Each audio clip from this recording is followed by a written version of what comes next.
Horizon d'Afrique, a production of Cuisine African TV, bridging Africa to the world. This show is brought to you by John Udrago, Nebraska Realty, serving you and this community since 2019. We want to thank all of you guys that are tuning in today to your favorite show, Horizon d'Afrique. Horizon d'Afrique is a production of Cuisine Media Group. And again, today we are here in studio Thomas Sankara to talk about issues pertaining to Africa, issues pertaining to African culture. Now, today we have Chef Jamil Bah-Traore. He's joined us in the studio, and we are going to talk about Eat and Talk Africa.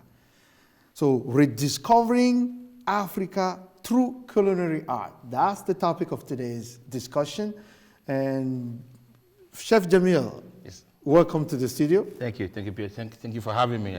Thank you so much. I appreciate that. Okay, well, you are well known in the culinary world here in the metro. But tell us about your organization, Eat and Talk Africa. What is that about? So, Eat and Talk Africa is a nonprofit that I founded.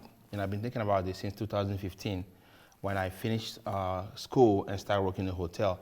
And this stemmed from the realization that the African culinary heritage is not represented in the hospitality industry. So basically, it's almost like it doesn't exist. After working in 3 hotels, a restaurant, and catering company, it dawned on me that people don't know much about the African culinary heritage. And I felt like we had to do something about it. As an immigrant, an African chef, it's just quite right to do something, and that's why Eat and Talk Africa was founded to foster connection, to solve social issues through the education and promotion of African culinary heritage. Very good, very good. Thank you. And you just mentioned it. African culinary art is almost inexistent in the hospitality world. But tell us, what does food represent in African culture? You know, food is everything in Africa, right? I mean, of course, in every civilization, people, even from the hunting and gathering, it's a necessity. But in Africa, food is more just the filling your belly. It's about family, it's about bonding, it's about creating a community. So that's why you see in our culture, we eat, we share the meal usually as a group, as we're growing up, it's not just a one-person thing. So food is how we discover other, food is how we know other. So African cuisine and African food represent a huge part of our daily lives in Africa. As an immigrant, when we come here, it's even more important because we live in a foreign land where the only thing that maybe it's like a therapy for us is our food. That's the comfort, right? So the food is everything.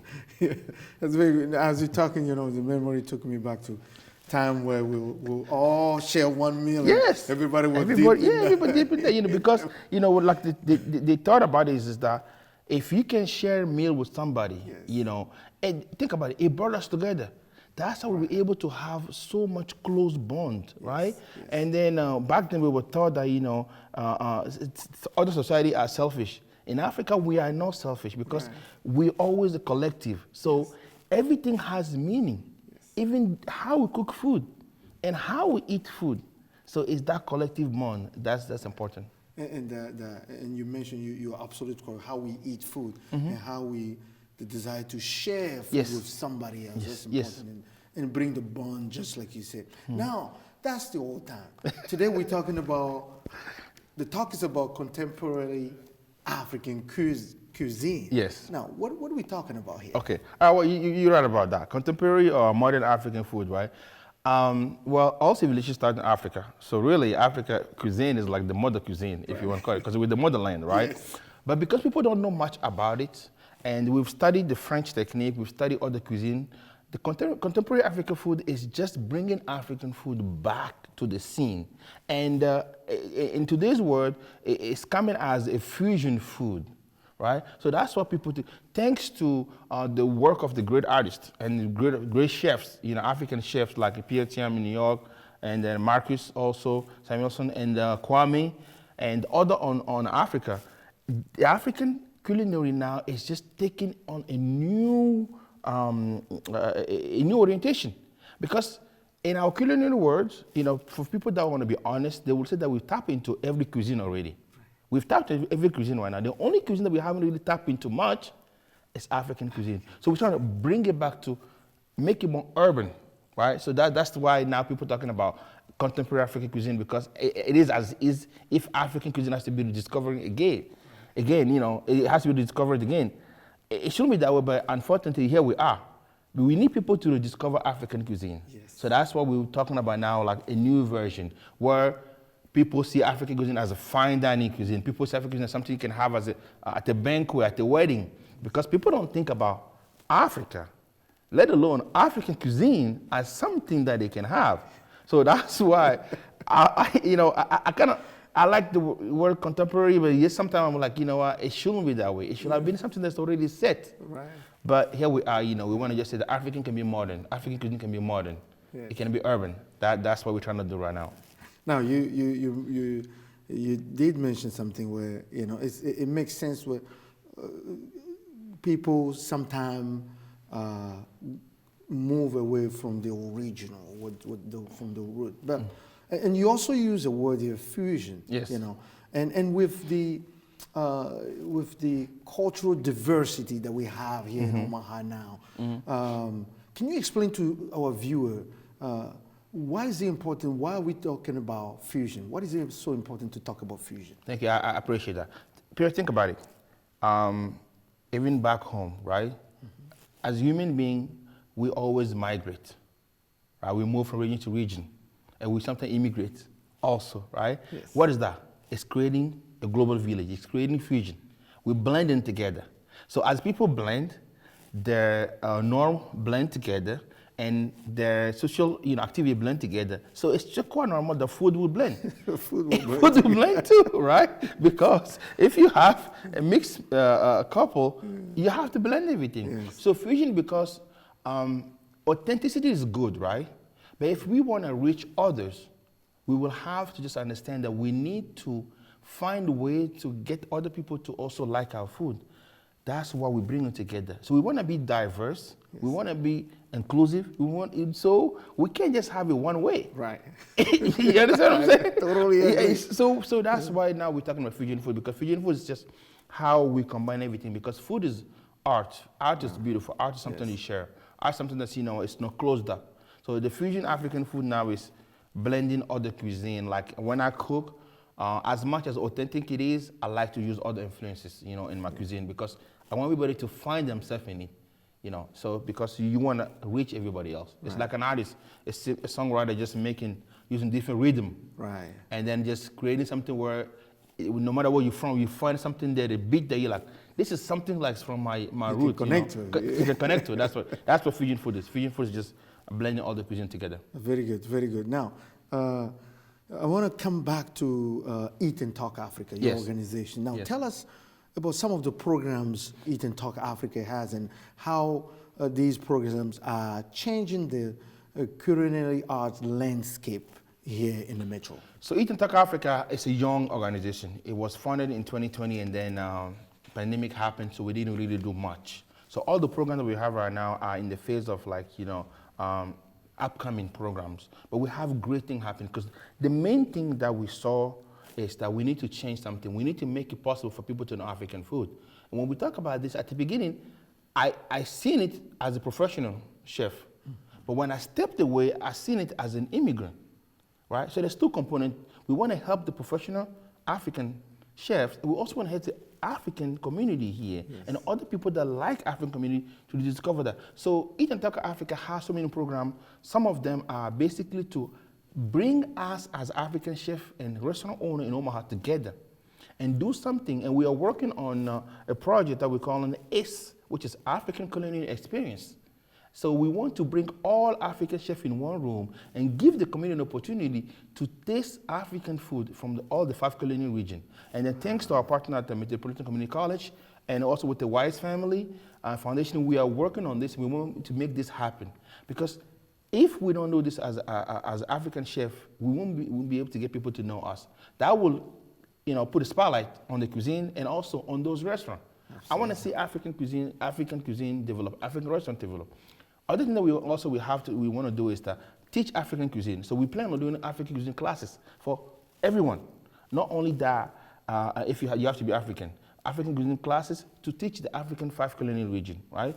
We've partnered with some good friend of ours in Omaha here, and we went to the Sienna House and cooked and served African food to the homeless community, to the needy. Why? Because it's important that everybody know this cuisine. So our goal, as we say, is to foster connection. At the same time, solve the social issue, inclusiveness through African cuisine. So our program basically is about teaching African cuisine. We have summer programs to get kids involved, college kids. In fact, I will be teaching in March at the high school here. I'm going to teach African cuisine there also. So exposing everybody to African food. That's wonderful. Those are great programs. I mean, I can tell you it will be a success to have African chefs together and bringing those tastes, the richness of African cuisine to the metro. And this is, I mean, you can't go wrong doing that. Thank you. Now, I appreciate it, Pierre. You did mention something. You talked about the immigrant, right? And you yourself is an immigrant. Tell us walk us through the culinary journey of an immigrant. Wow, that's a great question, because you know what, a lot of time people don't even think about the culinary journey of an immigrant. It's more so other things, right? Yes. If you come here as an immigrant, first of all, you're lost. Unless you have a cousin or a brother or somebody here, a sister, who's gonna tell you where to get the food. Let alone you're lucky if they have time to cook it for you, because everybody's just the 9 to 5 is taking them. So as an immigrant, when you come here, the first thing is that you don't know. You don't know what to eat. Like if you don't have friends, so you lost. And then if you know how to cook, it's where can I find the ingredient that I need to cook? Where can I go buy this? Where can I go buy that? Right? So you're navigating so many other things that you don't know how to cook for yourself. So the most often thing that we end up cooking is just rice, because that's available, plenty. You can find that anywhere. You can find that anywhere, right? But some of the ingredients now is better though, because we have African stores, so many African stores. Shout out to African Farm and also Omaha Tropical Market for giving us opportunity to buy some things here in the metro, right? So those two, so when you become an immigrant, that's the first step. Where can I find food? Difficulty, right? And if I find it, how can I cook it if you don't know how to cook, right? So now, the other problem that we tend to have sometimes is that the scarcity of those ingredients. So it's not, we don't have enough of it. Yes. Right? So if you don't have enough of it, what are you going to do? How to replace it with other ingredients? And then also, you can't just eat your food every day. You want to eat other food, but you're scared. You don't know what you can eat. Because a lot of time, 2 to 3 years, immigrants usually have some, health issue because what they eat, because what they're eating. Because they don't know how to integrate, culinary wise, into the society and being able to open up themselves. I still have some friends today that sometimes I find it hard because they don't eat some of the food that we have available in the American community. People don't eat asparagus because why? They weren't used to eat it. Yes. People don't eat broccoli because why? That's not the vegetable we used to. Right. So to me, I think we need to do something about it. If we want to just talk about inclusiveness and then being open, it has to go both ways. So there is a lack of support when it comes to culinary journey for immigrants. And in this, Pierre, what I'm finding right now is that it's not just an African issue. This is everybody's issue. Right. This is just not like African. It's, every immigrant from so anyway, today we have a lot of African population here, right? This applies to them as well.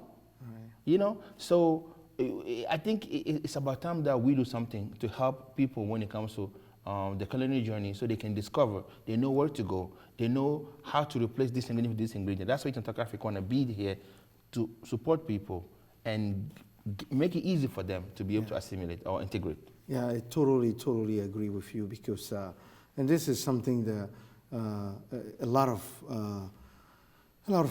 people, even some of the immigrants, are not aware of. Yes. The Western diet is completely different, and as they're trying to navigate, they're trying to find a way 2-3 years down the road, they find themselves with diabetes or chronic diseases. And so, I mean, and that obviously will impact us as a community. So, but I want to continue in the same topic and ask you, Ethan, what is Ethan Talk Africa Immigrant Integration Program? Okay, that's good. Thank you. I'm glad you asked that. So the reason why we thought about having a program like this is because we know that as an immigrant, when you come here, you do want to just, learn. You do want to open up. So that's why you came right here. But we want to have a structure, a program in place that can help people, one, to know where they can get things that they're accustomed to back home. And then two, know what they can substitute with there, right? If they don't have this If they don't have this, you don't have this ingredient. We want to also help them to understand the American or the Western cuisine. Right. So know that to not have like a tunnel mind when it comes to food that they can enjoy also, and especially when those also have some nutritional facts in them. So don't just say that I can't eat this vegetable, I can only eat acorn because I didn't grow up eating it, I don't like squash, but there's so many similarities in things. A goosey that we use back home, when I didn't have a goosey one day, Halloween, I'm like, yeah, pumpkin seed, roast it, grind it, it's like a goosey. So this is exactly what we want to do. We want to be able to show people, and most importantly, we want to also, as the immigrant are integrating culinary-wise, we want to also be able to tap into this community and bring them also to understand more African. So that program is basically, it's not just that aspect. The other aspect, the hidden aspect here is that our kid. Yes. Our kid. So the culinary integration does not stop to us. 20 years from here, 30 years from here, what's going to happen to our kid? Are they growing up knowing African cuisine? Are they growing up knowing how we make our sauces, our spices, our food? It's getting lost because we don't have time to teach them at home because there's no other structure that can teach them that. So we need to work on integrating everybody, integrating African food in this society. Kids today can go to school and have food from all other regions. Tell me, can the kids say that they went to school and had jollof rice? Or they had something that's African food? So that's where the African culinary integration want to play a big role to be able to get us to be more rooted in this community, and so we can pass it on to our kids. And this is, you just mentioned a very important point, because as you go through schools now, it's so diverse. Yes. I mean, there is communities or schools that have a lot of first generation, second generation African students. Yes. But yet, those people, those kids, and they don't feel represented when it comes to the food. They don't see themselves. They don't see themselves in it. They don't. They don't see themselves. And then beyond that, the other kids don't see those kids in the food, right? I love that we can go to school now today, have taco, have fried rice, have corn, have mac and cheese. But if I have the firm belief that if someone in the elementary school or in middle school or college or high school can share a meal that has a name that is from a region, whether it's Afghani dish, African dish, a Latin American dish, they will be curious to know more about that society, that culture. Yes. What are you eating right here? This is jollof rice. Wait a minute. It is so good. This is jollof rice? Yeah, oh my God, so why is it called jollof? It's like Spanish rice. Well, that's what it is. We will become together. We will be forming a better society, So that's why I think it's just not right. The same way I say that in any hotel today, Pierre, you can go to any hotel in Omaha. You tell the people you want to have a wedding, an event with African food on it as a menu. They will say, well, Chef, I try hard. You know what we call Chef, I try hard? Let me Google it and do it. That's not right. We need to be able to get African cuisine to that place. We need to be able to know that, make sure the hotels see value.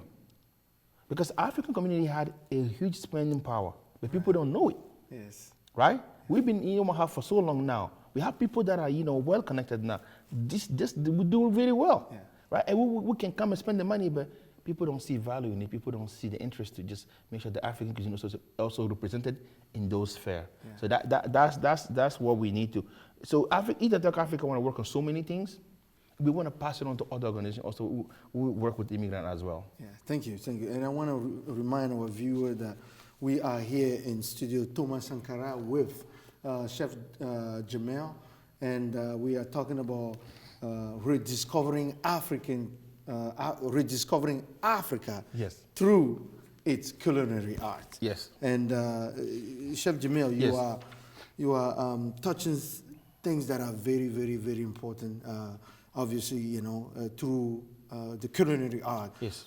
Cultural door can open. Yes.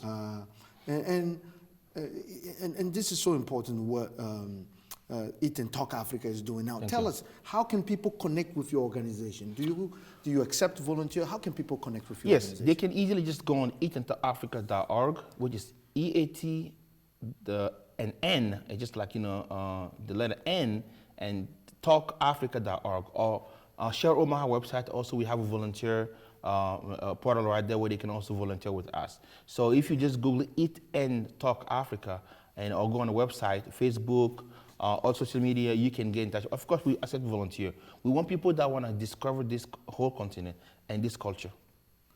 Very good, very good. Now, and I want to come back to this cultural heritage. But so in the last 10 years, we know the African diaspora here in Omaha alone and the surrounding area have significantly grew in size. Yes. So they have grown in size. So it's bigger now. In your opinion, Chef Jamel, tell us, how attached is the African diaspora to its culinary heritage? Oh, we are very attached to our culinary heritage. You know, we African, and I think every immigrant is attached to that, because the reason why I also found Eat and Talk Africa is because I'm hearing from there. I see the pain in people's face. I see the pain, and I see the lack of representation. You know, when they have an event and then they feel like, you know, this is not what I wish I could be eating something else. So people wonder, right? So we're lucky to have some restaurant in town, but people want more of it. Right? Yes. People want access to it. So as Africa, as an immigrant, everybody that I talk to about this, they tell me that, you know, Jamil, you were just hitting on something that I wonder, especially when we're talking about our kids. Yes. It's like, how can we pass it on, Pierre? Yeah. I mean, it's not just about us anymore, absolutely. Right? If right now, for all these years that I've been in Omaha and also all these years that I work in the industry, the problems still remain the same. I was just discussing the other day with one of our fellow chefs. You know, it's like, what can we do? So 10, 15 years from here, especially in Omaha, Omaha is a foodie town. Omaha is like a great town for food. So it shouldn't be the way it is right now. Right. You know, only few people know about African food. So as an African, I think it's our soul. You see, when we do our wedding, where we can bring out our thing, we see how people like our food, how they happy they express themselves. And guess what? There is a secret here. More people here in Omaha, once they touch African food, they hook, they love it. Because it's good. It's good, exactly. So people here in Omaha, you know, that are not from African descent, actually are even more attached. They're getting more attached to African food and want more of it. So this is our time now. Yes. African culinary heritage, this is the time. So that's why, for me, what's important is that we need to use all this attachment, all this reason for liking African food and bring it to where we can converge this effort to do something right. That's what Eat and Talk Africa want to do. Bring us together so we can carry this on. Yeah, very good. And you know, in the same line of thought, yes. You know, and we know that the American food market is known to be very competitive. Yes. Okay, we talk about Mexican food, Chinese food, Thai food, Indian food, you name it. Yes. Tell us, what are the obstacles you have encountered in trying to start the conversation about African culinary art and African culinary heritage? I think there's still a stigma. People still just have the, how many fundraisers have done were done by the UN for Africa, the war in Africa, this is going. There's a stigma still, so people don't understand Africa. People don't know there's so many countries. So there's a lack of knowledge about Africa. So, and that carrying everything. Yes. So when you talk about African food, it's like, what is it, right? Both in the culinary world and also outside the culinary world. So to me, it's like, it's just as important that the common person, when I say common person, I'm talking about people that are not chef, understand it, but also I feel like within our culinary world, people should know about this now. People should want to learn about it, you know, because if we made the effort to learn about other cuisines, why not African cuisine? Especially if that's the only cuisine we haven't tapped into. Now, it's getting better somewhere, though. Yeah. East Coast, Europe is getting better, don't get me wrong. Yes. There's famous chefs that are breaking the mold, you know, even here. Chef Kwame, you know, cooks for Obama, and then it was also there when they launched the museum in Washington. Right. So, but Omaha, again, I say it, repeat it, Omaha is a foodie town. Every chef in Omaha should want to be curious enough to say, let me learn a little bit about African cuisine. Yes. But at least now, or let me have an African chef as a consultant. Yeah. What pains me is that this is just really, really a competitive, but the difficulty is that no one want to be interested. They don't show, there's a lack of interest. Yeah. So that's what we're saying, okay, you know what? We have to do something about it. We have to bring it to people. That's why we want to also just know, it's easy for me, especially right now, this is my own story, to be in the corner somewhere, open a restaurant. I'll do well because, you know, people know me now and people have tasted my food, right? Yeah. But what is the education part? In the long run, what's going to happen? That's what we need to educate people about African cuisine. And we need to change the mindset. Doing things like bringing all the chefs together in one room with the metro, a culinary school, and be able to get people that work in the hotel, food and beverage directors to come and taste African food. Let people know that there's this spending power from African to go and they can spend it. Get them to just want to even offer African food on their menu. Yes. You know, that's where the challenge that we have. And most importantly, as African chefs, we need to understand we have to come together. We need to understand we have to create that demand. We have to create it by educating people, by getting people to know about us. Yes. So that's what, you know, I hope that we can get. Very good. Thank you so much, Chef Jamil. You have covered a lot. Educating people, bringing people together with food, discovering or rediscovering African culinary art. That's all the topic was about today. That's the topic coming out. That's what you hear in the town. So we want to be in the center of this conversation. And we thank you, Chef Jamel, and we thank you, we thank Eat and Talk Africa for bringing the discussion. And we thank you too, our viewers, for being with us today. Thank you, and see you next. Bye-bye. Horizon d'Afrique, a production of Cuisine African TV, bridging Africa to the world. This show is brought to you by John Udrago, Nebraska Realty, serving you and this community since 2019.